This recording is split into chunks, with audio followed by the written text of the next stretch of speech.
First off, an opening statement. Yeah, I say it all the time that every SEC game has a life of its own, and it does. I got a lot of respect for Tom and Georgia. And their fan base. How they stick right with their team.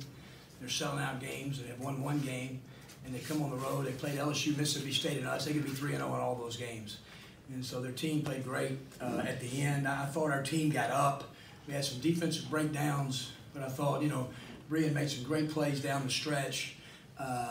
We went 1-3-1 on the last possession just to try to force a jump shot. And I thought our guys carried that over really, really well. So it was just a really good SEC win for us this time of year. They're not all pretty, but you just got to take them and move on. And so I appreciate the fan base that came today.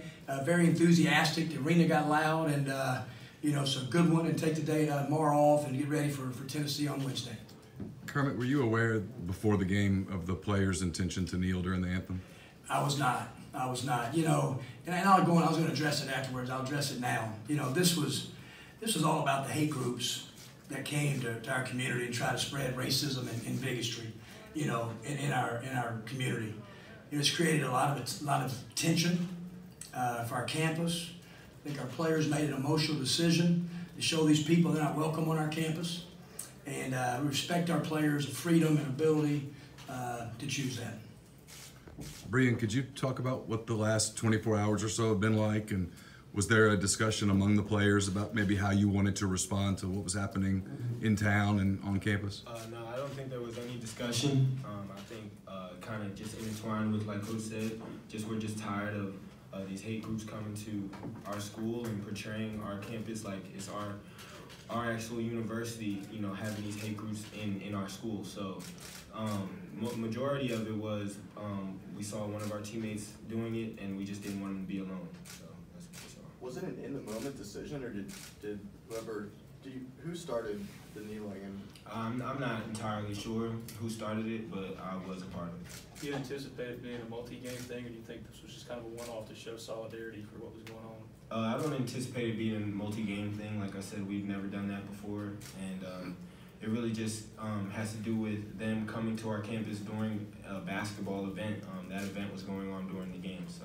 You'd like to I know everybody's aware of it, there's out-of-state groups that come to our campus. And I think that's what's kind of upset our community, and Brian Tyree and these guys, they have a great love for Ole Miss and the University of Mississippi, and they want our campus and our university portrayed in a great way, so. How much, Kermit, have you had to address this, whether it's to parents of players or parents of prospective players?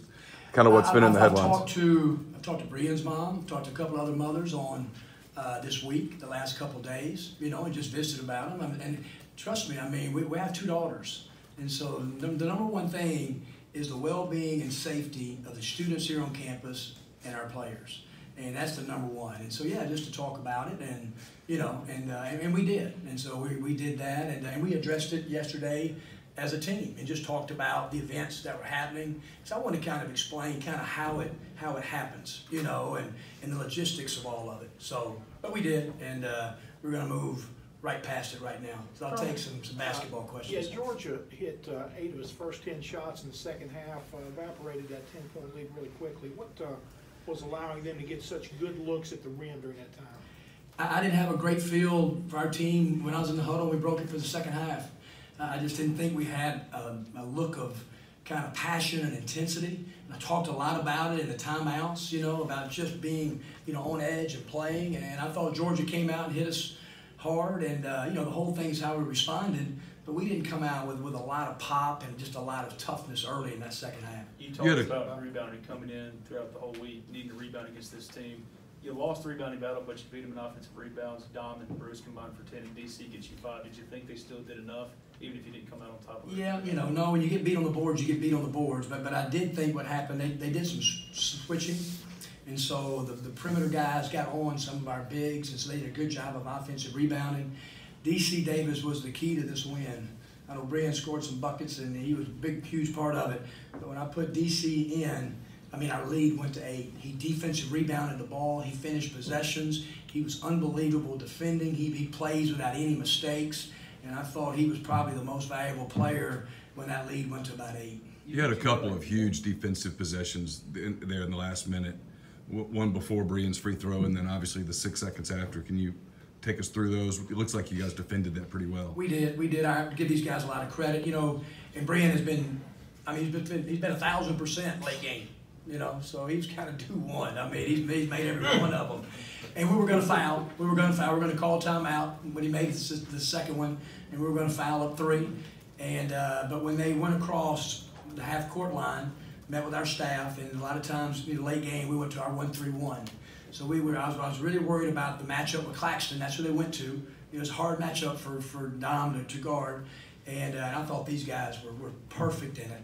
We really almost triple teamed the ball. He took a 28-footer up. You know, we're up 1. That's the shot that you want to take. Nothing driving to the goal, trying to foul him. So these guys executed the 1-3-1 great. Brian, you seem upset you didn't miss the free throw. How are you able to kind of compartmentalize that and put it behind you for the last defensive possession? It's all about winning. I mean, we still had more game to play. Obviously, I was upset that I missed the free throw, but the game's not over, and we still came out with the win. Anything else? There's a lot of talk, Kermit, about how many games you guys have to win and all that stuff. Obviously, you can put all of that to bed on Wednesday night with a win over Tennessee. I know you just came out of this game, but what's the scenario for any team to beat Tennessee at this point? Rebounding and toughness. You know, now that you got a 3-way tie in this league, and it's kind of fitting because how good the league is. You know, with LSU, Tennessee, and Kentucky all tied, and so you know they've got great character, they've got depth, they got physicalness, and you're gonna have to match toughness. Our guards are gonna have to be terrific in the game. They're going to go back and rebound it, and but I know this place will be rocking on Wednesday. And our guys will have unbelievable 2 or 3 great days of practice. We have so much respect for Rick in Tennessee, but sure is an opportunity we're looking forward to. KJ played 25 minutes on a sprained ankle. Is he doing okay there? Did he just play through some pain? Yeah, he was playing through some pain. He did. He went and practiced yesterday. He has a lot of toughness, and I thought KJ competed really, really well, and got his hands on a lot of balls. The tip dunk was terrific that he had.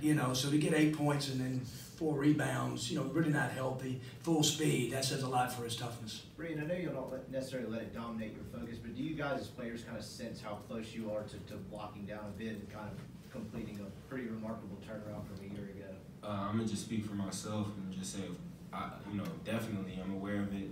I haven't been in the tournament yet, so it's something I think about every day, and I don't think that's a bad thing. I think everybody on this team should be thinking about it on a daily basis and trying to figure out what our best way to the tournament is, and how we're going to finish out the year as strong as possible. Does that heighten pressure or put any more pressure on you guys when you're looking ahead? You're looking at bracketology. You're seeing you're at 9, 8 seed. Does that play into effect when you're playing against a Tennessee or Kentucky coming up? Yes. You could call it pressure, but it also livens guys up. It's motivation also. So it goes both ways. It's what we all play for. It's what these guys are in there in May and in June, and so that like you don't know it's coming.